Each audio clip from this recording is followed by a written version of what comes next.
मैं भाई राजू राम जी और चुनीलाल जी को श्रद्धांजलि अर्पित करता हूं। अभी पिछले 4 दिन से हम आपके साथ कंधे से कंधा मिला के लड़ाई लड़ रहे हैं। आज मुझे पहली बार कुछ बच्चों ने जो वक्तव्य दिए और ये सही बात है कि शिक्षा से समाज और देश के अंदर जागृति संभव है। मैं भी गंभीरता से, जो मेरे से पूर्व वक्ता थे भाई सोहन जी जोरम, इन्होंने जो बातें रखी, मैं कल वार्ता के अंदर मैं सुबह से सुन रहा हूं सब वक्ताओं को, और बार बार एक ही मंत्री जो यहाँ कल आए थे वार्ता में, उनको बार बार कोसने का कुछ लोगों ने प्रयास किया। हम इस रात की वार्ता के बाद जब 2-2:30 बजे घर गए, और चूंकि सुबह वापस आना था, हमारे सुप्रीमो हनुमान जी का आदेश था, लेकिन ईमानदारी से नींद नहीं आई रात को। ये मैं बात इसलिए आपको कह रहा हूं कि हमें सच्ची बात सुनना और सच बोलना पड़ेगा। यदि समाज और देश के अंदर यदि हम सुधार करने का प्रयास करें ईमानदारी से, तो सच बोलने और सच सुनने का हमें मादा पैदा करना पड़ेगा। आज कैसा ही व्यक्ति है, बहुजन समाज का व्यक्ति भाई जो खाजूवाड़ा से विधायक और मंत्री हैं, आज आपको सब पता है कि राजस्थान के अंदर 35 अनुसूचित जाति के विधायक हैं, हमारे साथ विधानसभा में बैठते हैं।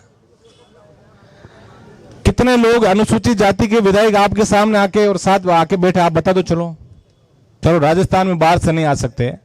नागौर जिले की जायल विधानसभा आपके पड़ोस में रही, सुजानगढ़ विधानसभा आपके पड़ोस में रही, ऐसे में 10 विधानसभा बता सकता हूं जहां से अनुसूचित जाति, जो बाबा साहब ने आपको आरक्षण का अधिकार दिया, उस अधिकार के कारण वो विधानसभा में आप लोगों की बात का उठाने का, संविधान की बात सब लोगों ने की। हम भी बाबा साहब का बहुत बड़ा सम्मान करते हैं और करना भी चाहिए प्रत्येक भारतीय को, जिन्होंने अंग्रेजों की गुलामी के बाद पहली बार इस देश के अंदर सोचा कि दबला कुचला व्यक्ति यदि आगे नहीं बढ़ेगा, यदि समाज के अंतिम छोर में बैठा व्यक्ति यदि सत्ता के शिखर पे और सत्ता की भागीदारी जब तक नहीं पहुंचेगा, तब तक हम देश को सुधारने की कोई बातें कर सकते हैं। हमने कर्तव्य जो 51 आर्टिकल 51 है, उसके अंदर संविधान में हम देखते हैं अधिकतर हम नेताओं के साथ ही बैठते हैं, हर व्यक्ति अपने हक और अधिकार की बात ही देश के अंदर करता है। किसी ने आर्टिकल 51 जो हमारे कर्तव्य भी उस संविधान के अंदर है, हमें कितने लोगों को ज्ञान है कि उस कर्तव्य का भी समावेश उस संविधान के अंदर है। मैं देख रहा हूं और मुझे बड़ी पीड़ा रात से इस बात की हुई, क्योंकि मेरा इलाका यहां से, मेरा विधानसभा क्षेत्र 150-200 किलोमीटर दूर है। ये इलाका मेरे लिए नया है। मेरे इलाके में बहुत बड़े बड़े आंदोलन हुए, लेकिन कभी इस तरह हम 4-4, 5-5, 6-6 दिन धरने पे नहीं बैठे और जनता को धरना नहीं देना पड़ा। हम जनप्रतिनिधि हैं, हमारी ये नैतिक जिम्मेदारी है कि वोट हमारा, आप लोगों का अधिकार है। विचारधाराएं हमारी लोकतंत्र के अंदर अलग अलग हो सकती है, लेकिन जीतने के बाद सारी जनता जनार्दन के हम जनप्रतिनिधि, और हमारे परम कर्तव्य भी है कि चाहे किसी भी जाति और समाज के किसी भी व्यक्ति पर यदि अन्याय होता है, तो सबसे पहले वहां के जनप्रतिनिधि को आवाज उठानी चाहिए। हमने कभी खींवसर विधानसभा आपने देखा, और विशेषकर जो नौजवान साथी बैठे हैं, जो सोशल मीडिया के ऊपर हमेशा आप लोग बड़ी तल्लीनता से काम कर रहे हो, उस प्लेटफॉर्म पे आप अच्छे विचार भी कई बार मुझे देखने को मिला। आपने देखा खींवसर के अंदर ऐसे 6-6 दिन धरने प्रदर्शन चले हो, लेकिन मुझे रात से ऐसा महसूस हुआ, कड़वी बात है, मुझे पता है कई लोगों को कड़वी लगेगी। रात को जब बात अंदर हुई तब ये हुआ कि 1 करोड़ रुपए का मुआवजा मंत्री महोदय ने सबके सामने कहा कि हम 1 करोड़ रुपए का मुआवजा इस परिवार को देंगे। और मैं धन्यवाद दूंगा उस मंत्री को जिसने इतनी बड़ी बात सिर्फ अपने दम पे और सिर्फ इसलिए कि वो आपके समाज का व्यक्ति, उस व्यक्ति ने राजस्थान के सबसे बड़े मुआवजे की बात की। सबसे बड़े आंदोलन राजस्थान के अंदर हम लोगों ने किए, हनुमान जी के नेतृत्व में। राजस्थान में जहां भी ऐसा अन्याय होता है, सबसे पहले राष्ट्रीय लोकतांत्रिक पार्टी की टीम वहां पहुंचती है। अभी मैं बैठा बैठा यहां देख रहा था, प्रतापगढ़ के गढ़ के अंदर एक आदिवासी युवती के साथ उसका नग्न वीडियो वायरल होता है।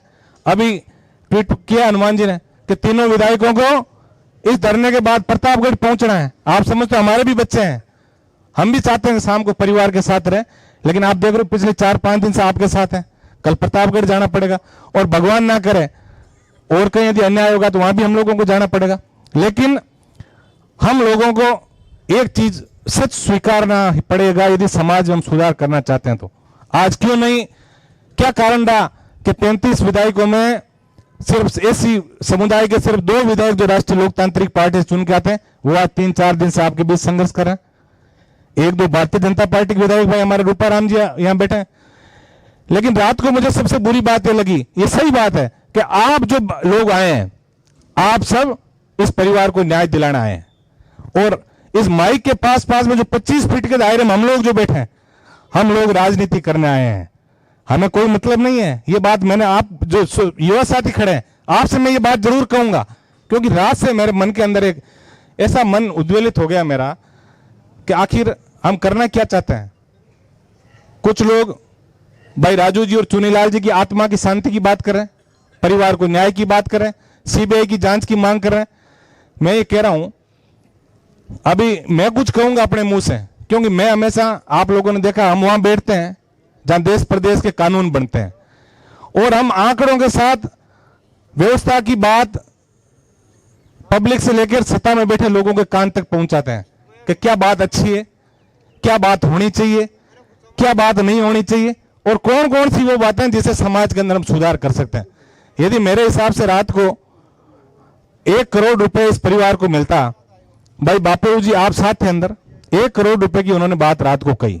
अब जिस बात में भी चलो विवाद हुआ वो अलग बात है, मुझे पता है ऐसे किसी को मिसगाइड करके और हम ये सोच लें कि मैं वापस एमएलए बन जाऊंगा, मैं डीडवाना से विधायक बन जाऊंगा, मैं परबतसर से विधायक बन जाऊंगा, मेरे हिसाब से ये बहुत बड़ा जघन्य अपराध हम लोग कर रहे हैं। इस बात को मैं, बच्चे जो बैठे ना, मैं आपको ये बात कह रहा हूं कि आपको आखिर किसी का हथियार नहीं बनना है, आपको स्व विवेक से काम करना है कि कौन व्यक्ति है जो हमारे लिए अच्छा काम कर रहा है। आज 1 करोड़ रुपए मिलता है। मैं कुछ 2 चीजें आपके सामने आज मैं लेके आया हूं। बात सीबीआई की आप लोग कर रहे हैं और हमने, क्योंकि आप लोग दूर के ढोल सुहावने लगते हैं। जब हम भी बच्चे थे, कभी हम आरपीएससी के सामने, कभी हम बड़े कोर्टों के सामने, कलेक्ट्रेट और एसपी ऑफिस के सामने जब बड़े बड़े तिरंगे झंडे ले रहे थे तो उनके सामने से जब निकलते थे तब उस झंडे को प्रणाम करके निकलते थे और हमें ऐसा लगता था कि अंदर जरूर कोई भगवान की आत्माएं निवास करती है। लेकिन आज हालात क्या देख रहे हो आप, उन झंडों के नीचे लोग क्या काम कर रहे हैं। आप लोगों को सीबीआई और ये दूसरी बड़ी बड़ी एजेंसी आपको बहुत बड़ी लगती है, लेकिन हमने इनको करीब से देखा है। मैं इसलिए आपसे निवेदन करूंगा, ये जो मामला है, मेरी व्यक्तिगत राय है, मैं कोर कमेटी जो बैठी है इनके फैसले के साथ बिल्कुल हम डटे रहेंगे। आप चाहो, जैसे मेघवाल जी ने रात को भाषण दिया, अच्छे पढ़े लिखे व्यक्ति हैं, इनकी भाषण से मुझे पता लग गया, लेकिन देखिए दिल के अंदर जो दर्द है, इन्होंने कहा चुनाव तक ये धरना चलना चाहिए। मेरा ये मानना है कि जिस परिवार के साथ, ये सही आप आज देख रहे हो, परसों बहुत भीड़ थी, कल उससे ज्यादा थी, आज उससे कम भीड़ है। और ज्यों ज्यों प्रदेश के अंदर आप देख रहे हो, हर आदमी खाने कमाने का काम भी करता है। हम में से कितने ऐसे लोग हैं जो आंदोलन में 15-20 दिन लगातार आ सकते हैं। ईमानदारी से हम लोग दिल पे हाथ रख के कहें, बहुत कम लोग ऐसे होंगे। देखिए मैं भी हाथ खड़ा कर रहा हूं आपके साथ, मैं भी आपके साथ हूं, लेकिन हमें कोई ना कोई अच्छा प्रयास इसके अंदर, यदि कोई सार्थक पहल करके और इस परिवार को समय पर यदि न्याय मिलता है तो हम सबका प्रयास होना चाहिए। मैं 2 चीज आपके सामने लेके आया हूं। एक तो जो कन्हैयालाल का जो हत्याकांड हुआ अपने उदयपुर का, उसका 1 मिनट जोरन साहब आप ही आइए। मैं थोड़ी सी बात ही कह रहा हूं कि हो सकता है कि भाषण देके कई एमएलए बन जाए और कई एमपी बन जाए नए, और कईयों के मन में जो सपने फूट रहे हैं कि भाई मैं परबतसर से विधायक बन जाऊंगा, ये धरना ज्यादा दिन चलेगा तो मैं डीडवाना से बन जाऊंगा, लेकिन भगवान कभी उनको माफ नहीं करेगा। इस बात का भी हमें ध्यान रखना है। हमें जो सच्चाई है, आप जोरन साहब आइए, ये चीज आप पढ़ लीजिए और पढ़ के इनको सुनाइए। मैं थोड़ा निवेदन युवा साथियों से करूंगा कि मंच पे जो बात कह रही है, मैं बहुत ही आप लोगों से, क्योंकि मैं भी एक समाज के उस इलाके से आता हूं जहां आपका दुख दर्द हमारे से ज्यादा कोई नहीं जानता। हमें सब पता है कि आप पे क्या बीत रही है। कई बच्चों का जो जोश है वो भी वाजिब है कि आज 6-6 दिन हो गए हम सड़कों पे बैठे हैं, तो कहीं ना कहीं सरकार को इसके अंदर संज्ञान लेना चाहिए। लेकिन बस का ड्राइवर, देखो एक चीज मैं हमेशा कहता हूं कि ये जो माइक जो है, किसी भी आंदोलन, धरना, प्रदर्शन, उनकी सफलता जो है वो इस माइक पे निर्भर करती है। अभी मैं आप लोग बैठे हो, आप लोग सोचते हुए बोल रहे हैं तो भगवान का रूप है, लेकिन आपको विश्लेषण भी करना है। हो सकता है मैं मेरे स्वार्थ के लिए आपको कुछ झूठा ही भड़का दूं। कई लोग यहाँ ये कहेंगे ये करना है वो करना है। अब ऐसा और वैसा कर लेंगे ना तो हम इनको न्याय दिलाना भूल जाएंगे और अपने अपने न्याय के लिए फिर दूसरी दिशा के अंदर भटक जाएंगे। इसके अंदर ये जो क्या लिखा है, इस चीज को आप 1 मिनट आप सुने।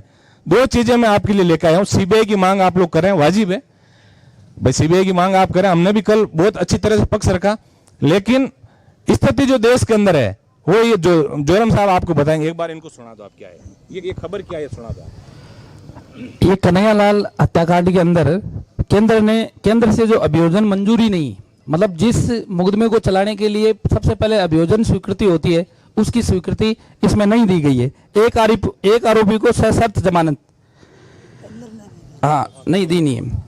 एनआई ने आरोपी फरहाद के खिलाफ केवल आर्म एक्ट में पेश किया था चालान, केवल और केवल आर्म एक्ट, मतलब 302 इसमें हटा दी गई है। बिल्कुल बिल्कुल ये सही है गलत है? बिल्कुल सही है। ये आप देखो, अभी हम जो बात कर रहे थे ना, अभी कह रहे थे कुछ लोग, क्योंकि ये हो सकता है भाई हम जो पार्टी के लोग हैं ना, हम तो हमारी पार्टी की बात ही करेंगे। हमारी तो आंखें हमारे नेताओं ने ऐसी बांध दी कि सामने भूत दिख रहा है, नेता कहेगा ना भगवान है, तो हम उसके पांव छू लेंगे। ये सही बात है। तो इस मंच पे मुझे लग रहा है भाई एक पार्टी के ज्यादा लोग होंगे, वो लोग आपको बरगलाने का प्रयास करेंगे, लेकिन हम ईमानदारी से आपको बता रहे हैं, कल चाहे केंद्र की टीम ने कुछ ही कह दिया हो कि आप यहां से करके भेज दो और हम भेज देंगे। ये कन्हैयालाल की जो मामला है, वकील साहब आप देखना इस मामले को, आज ही बहुत बड़ी खबर पूरे देश के अंदर छपी है कि हाँ, कि इसके अंदर उसको जमानत मिल गई। क्यों? क्योंकि एनआईए जो सीबीआई से सबसे बड़ी एजेंसी है, एनआईए जो जांच नहीं करती हर किसी मामले की, उसने 1 साल के अंदर उसको अभियोजन स्वीकृति नहीं दी, उसकी आज जमानत हो गई।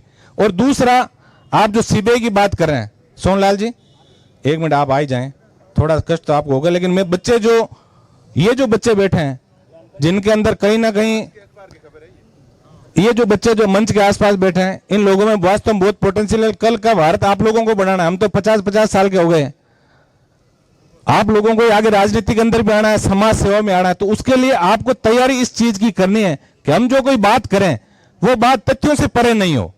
हमें ऐसा प्रयास करना है कि आपको हम ये माइक हाथ में आ गए, इसका मतलब ये थोड़ा ही है आपने हमें स्टीयरिंग दी है बस की, तो हमारा प्रयास है से कुशल आपको आपके गंतव्य स्थान तक हम लोग छोड़ें।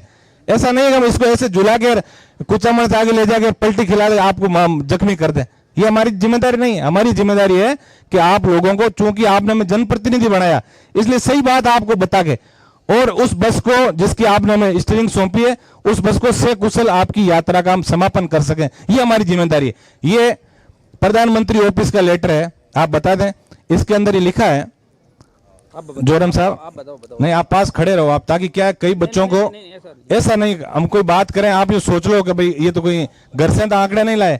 मैं हमेशा आंकड़ों की बात करता हूं। आपने देखा विधानसभा के अंदर भी वहां महात्मा गांधी जी और भीमराव अंबेडकर जी के फोटो लगे होते हैं, और वहां लिखा होता है कि सभा में या तो प्रवेश नहीं किया जाए, और अगर प्रवेश किया जाए तो सच बोलें, स्पष्ट बोलें और बोलते रहें, क्योंकि वहां नहीं बोलना और झूठ बोलना दोनों ही पाप की श्रेणी में आता है। ये हम लोगों ने पढ़ा, ये हमारे खून के अंदर, संस्कार के अंदर है। इसलिए हम जहां भी जाते हैं कभी आप लोगों को मिसगाइड नहीं करेंगे। इसके अंदर ये लिखा है कि राजस्थान के अंदर जो सीबीआई के जो अंदर जो प्रकरण गए, उन प्रकरणों को 2016 के अंदर 171 प्रकरण, 2017 के अंदर 262 प्रकरण, 2018 के अंदर 275 प्रकरण, और 2019 यानी 31 अक्टूबर 2019 तक 122, यानी कुल 830 ऐसे सीबीआई के प्रकरण थे जिन्होंने सरकार ने तो वहां भेजे, लेकिन उन्होंने नोट शीट लिख के भेज दी कि हमारे लायक नहीं है, इसकी जांच वहीं की एजेंसी करेगी। तो आप बताओ अच्छी एजेंसियां कौन सी हुई? आप बढ़िया मांग करो। पुलिस के अंदर भी हमारे जामाज अफसर बैठे हैं जिन्होंने बड़े बड़े माफियाओं को ठिकाने लगाया, गैंगस्टरों को ठिकाने लगाए। कुछ लोग आज आप देखे, मैं कई बार मुझे बड़ा दुख भी होता है जब आप सोशल मीडिया खोलते हैं, कुछ लोग अपना आइडल गैंगस्टरों को मानते हैं, उनकी पूजा करते हैं, उनके आगे फोटो के अंदर अगरबत्तियां लगी। हमारा समाज किस दिशा की ओर जा रहा है, इस चीज का भी हम लोगों को ध्यान रखना है। हमारे यहाँ भी पुलिस, हमारी बहुत बड़े जांबाज अधिकारी हैं, अच्छा काम वो कर सकते हैं। या एसआईटी टीम का गठन हो जाए, हम सब लोग मिलके, हमारा ईमानदारी से एक ही प्रयास हो कि ये जो परिवार जो बैठा है, देखिए ये सही बात है कि ये धरना जब तक उठेगा तब तक हम सब में से 100% लोगों का इस परिवार की तरफ सहानुभूति होगी। जिस दिन धरना उठेगा उस दिन 50% लोग ये भूल जाएंगे कि राजू राम भाई और भाई चुनीलाल जी कौन थे, और 12 दिन होने के बाद इनके रिश्तेदारों के अलावा, आप अभी कल कई भाई यहाँ भाषण दे रहे थे, इतने मर्डर हो गए, हमारे इलाके में भी होते हैं। देखिए ये जब से मानवता बनी तब से लड़ाई झगड़े होते भी हैं, कई जगह गैंगस्टर भी पनप गए, सही बात है। इसके अंदर कहीं ना कहीं प्रशासन की खामियां रही, और उसके अंदर प्रशासन की खामियां नहीं रही, हम लोगों की भी खामियां रही कुछ। अभी बहुजन समाज पार्टी के जो नेता पुखराज जी और कल भाषण दे रहे थे, मेरा कल बारी नहीं आई। मैं कह रहा हूं आप लोग, सही बात है, काशीराम जी, मायावती जी सब हमारे लिए आदरणीय है, लेकिन सबसे बड़ी बात कौन है कि आप अधिकार प्रतिनिधि किसको चुनते हो। भाई आपका जोर तो जब तक आपका ईवीएम में वोट पड़ेगा तब तक ही आपका जोर चलेगा, उसके बाद फिर 5 साल उस व्यक्ति का जोर चलेगा जो आपका जनप्रतिनिधि है। बहुजन समाज पार्टी में भी आपने 2 बार देखा कि किस तरह बड़े लोगों ने टिकट लिए, जीते, और कांग्रेस के अंदर उनका विलय हो गया। तो आपके लिए आवाज कौन उठाएगा? इन चीजों को भी आपको सोचना है। हमारे अच्छे बच्चे जो समाज से आ रहे हैं, जो वास्तव में चाहते हैं कि समाज के अंदर क्रांतिकारी परिवर्तन होने चाहिए, उन समाज के बच्चों को आप आगे लो, तब तो निश्चित रूप से कोई ना कोई भला होगा। और ये मैं निवेदन आप सबसे कर रहा हूं, शांतिपूर्वक आप लोग यहाँ बैठे रहें। जो भी रात की बात थी, मेरा आपको बतानी बहुत जरूरी थी, क्योंकि रात को यदि हमारा सही दिशा के अंदर यदि हम चलते आधा पौन घंटा, तो कहीं ना कहीं इस परिवार को न्याय भी मिल सकता था। 1 करोड़ रुपया, देखो कई लोगों के लिए हो सकता है जो हम यहाँ बैठे हैं आसपास, हमारे लिए 1 करोड़ रुपया छोटा हो सकता है, लेकिन आज इस गरीब परिवार को यदि 1 करोड़ रुपया रात को मिलता ना, तो मेरे हिसाब से राजस्थान का सबसे बड़ा पैकेज होता वो। लेकिन अब नहीं, चलो कोई बात नहीं, अब भगवान को जो मंजूर होगा, हम सब लोग मिलकर, इतना मैं आपको भरोसा दिला के जाना चाहूँ। अभी एमपी साहब का भी फोन आया था कि भाई जैसे भारतीय जनता पार्टी ने भी सहयोग की घोषणा की है, तो हम आरएलपी पार्टी का जो परिवार हमारा, हम भी 10 लाख रुपए इस परिवार को जो आर्थिक सहायता उसकी हम घोषणा करते हैं, और कंधे से कंधा मिला के पूरी राष्ट्रीय लोकतांत्रिक पार्टी की जो टीम है वो आपके साथ यहाँ खड़ी मिलेगी। लेकिन मैं कोर कमेटी के लोगों से इतना हाथ जोड़ के मैं निवेदन करूंगा कि भगवान करे आप एमपी एमएलए सब बन जाओ, लेकिन इस परिवार को कम से कम आप राजनीति का शिकार मत बनाओ। यदि इनको राजनीति का शिकार आप लोगों ने बनाया सिर्फ इसलिए कि हमें प्रोफेसर डीडवाना से विधायक बनना है, तो भगवान आपको कभी माफ नहीं करेगा। इस चीज का भी आप ध्यान में रखें, और हमें ये प्रयास करना कि सही दिशा के अंदर हमारी जांच आगे कैसे बढ़े। मैंने देखा, मैंने एक पुलिस के भाई को देखा रात को, मेरा वास्तव में मुझे नींद नहीं आई रात को। मैंने देखा एक जो पुलिस का बंधु था, वो कह रहा था 3 दिन से हमने न तो कपड़े चेंज किए, न हमारे लिए खाने की कोई व्यवस्था की है। ये हकीकत बात है।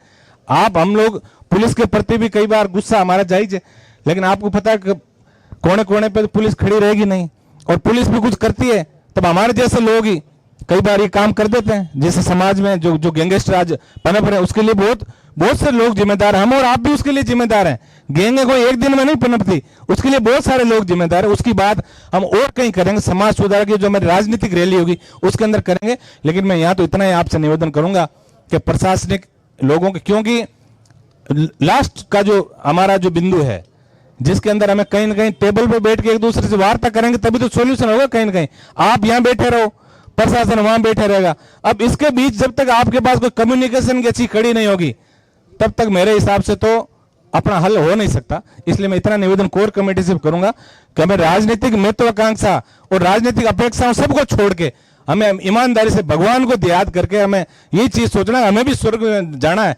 तो हमें इतना ही ध्यान रखना, इस परिवार को जल्दी से जल्दी न्याय कैसे मिले, ये मेरी आपसे हाथ जोड़ के अरदास है। आप लोगों ने मेरे विचार सुने, और मैं क्योंकि बहुत दूर से आया हूं, यहाँ सब लोग अधिकतर मेरे नए चेहरे हैं, क्योंकि उधर तो हमारा इलाका है, उसमें हम जानते हैं हमें सब लोग, और मैं हमेशा नैतिक बात भी करता हूं। तो इसमें कोई मैंने कुछ आपको बुरा लगा वैसा कोई कह दिया हो तो उसके लिए भी मैं क्षमा प्रार्थी हूं, लेकिन प्रयास हमारा एक ही रहे। और विशेषकर इस कोर कमेटी और ये जो भाषण वाली जो टोली है 25 फीट के अंदर, आप लोगों से मेरा हाथ जोड़ के निवेदन है, आप एमएलए एमपी यदि आपको बनना है तो उसके लिए अलग से रैलियों का आप आयोजन कर लें। यहाँ ऐसी कोई बात नहीं करें कि उस पार्टी ने ये कर दिया और उस पार्टी ने वो कर दिया। देखिए पार्टियों ने कुछ नहीं किया, पार्टियां यदि करती थी गैंगे ही नहीं पनपती। बीजेपी 5 साल पहले बीजेपी थी ना, यहाँ कौन सी पार्टी थी, अब कांग्रेस आ गई। ये तो चलता रहेगा। इसके लिए तो हमें एकजुट होके और सही दिशा के अंदर पब्लिक को हमें चलना पड़ेगा। हम अपने हक और अधिकार, बाबा साहब ने जो संविधान दिया है उसमें अपना हक और अधिकार समझ के और सही दिशा में आगे बढ़ेंगे तो सरकारें भी ठीक से काम करेगी, और इन गैंगस्टरों को भी कहीं ना कहीं दूर खाड़ी में हम छोड़ के आएंगे। ये मैं आपको भरोसा दिला के और अपनी वाणी को विराम देता हूं। धन्यवाद। जय हिंद, जय भीम।